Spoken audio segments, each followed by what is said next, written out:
It's time for the major news on The Bridge 99 FM. The headlines: JLS and Edufocal provide more students with internet access.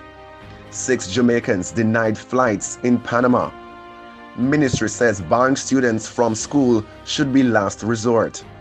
In regional news, St. Vincent and the Grenadines Prime Minister condemns China action against Taiwan. In international news, Johnson & Johnson to replace talc with cornstarch next year.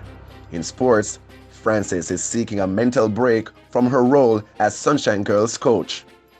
Bridge Nation, I am Vaughn Thorpe, and now the details. We begin with local news.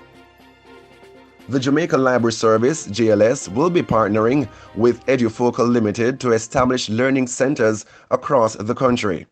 The partnership will provide free internet access and technical assistance for students who use the library services. There will also be the training of library staff in planning, preparation, and delivery of learning activities.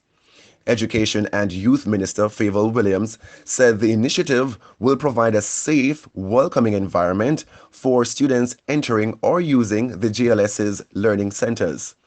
Ms. Williams said the JLS will also provide space for students to attend classes through the Edufocal Academy's virtual school and other supplementary learning programs. The JLS has 111 libraries, 334 mobile library stops, and 898 school libraries across 13 parishes. Now, Minister of Foreign Affairs, Kamina Johnson-Smith, says the ministry is investigating why an airline denied 6 Jamaicans from boarding a flight in Panama. Mrs. Johnson-Smith says the 6 nationals traveling to various destinations through Panama were refused boarding on their connecting flight. She says the ministry was advised that the individuals were not deported as it was not an immigration issue. They were required to remain at the airport until the next available flight to Jamaica.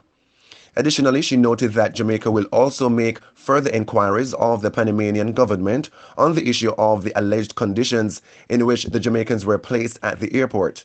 The affected Jamaicans are being encouraged to lodge formal complaints with the Foreign Affairs Ministry.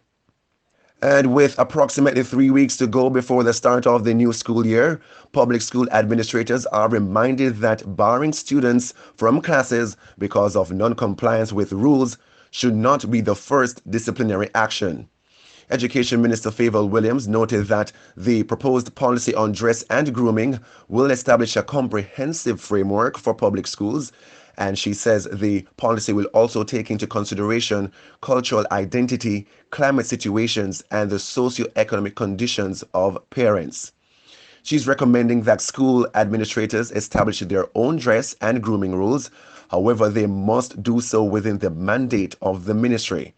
The Education Minister was speaking at the first in a series of consultations on the ministry's draft dress and grooming policy for public educational institutions.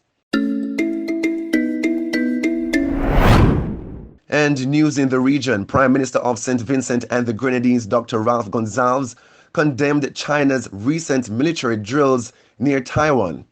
Dr. Gonsalves said St. Vincent and the Grenadines is preparing a written statement with other diplomatic allies of Taiwan that condemn China's unreasonable and disproportionate actions.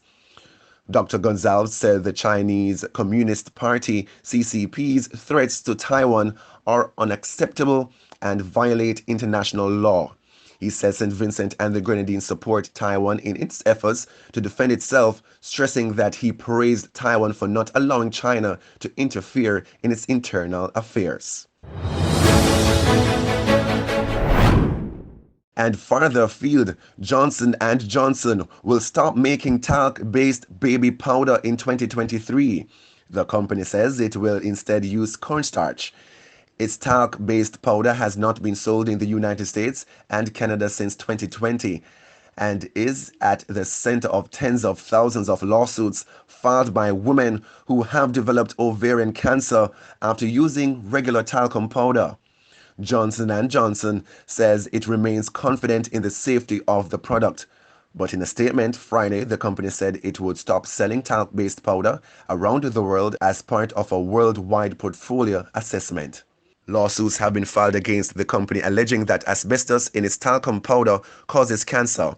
A St. Louis jury delivered a $4.7 billion verdict against the company in 2018, saying the company was negligent and did not warn consumers about possible health risks from its baby powder.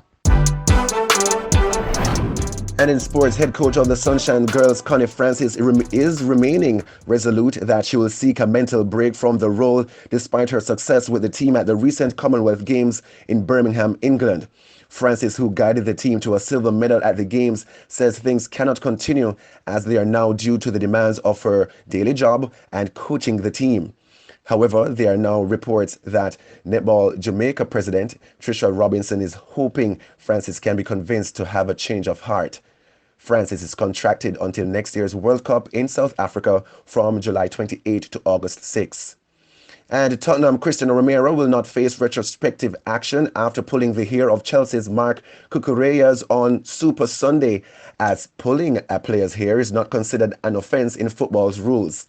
In the controversial final minutes of the Premier League game on Sunday evening, Romero was seen tugging on Cucurella's hair as he looked to attack a corner as Spurs looked for a late equalizer. VAR official Mike Dean took a look at the incident and decided it was not a red card offence nor a free kick to Chelsea. Referee Anthony Taylor allowed Spurs to take another corner straight away, which Harry Kane scored from to haul Tottenham back level to all. And that was the Bridge 99 FM and RHM Radio News Package News 360, the facts you need. Catch us at 5 p.m. for another News 360. Also, you can download the Bridge 99 FM app in the Google Play Store and the Apple Store. I am Vaughn Thorpe. Have a great day. And those are the stories making it in Bridge 99 FM's major news package right here on the Bridge 99 FM.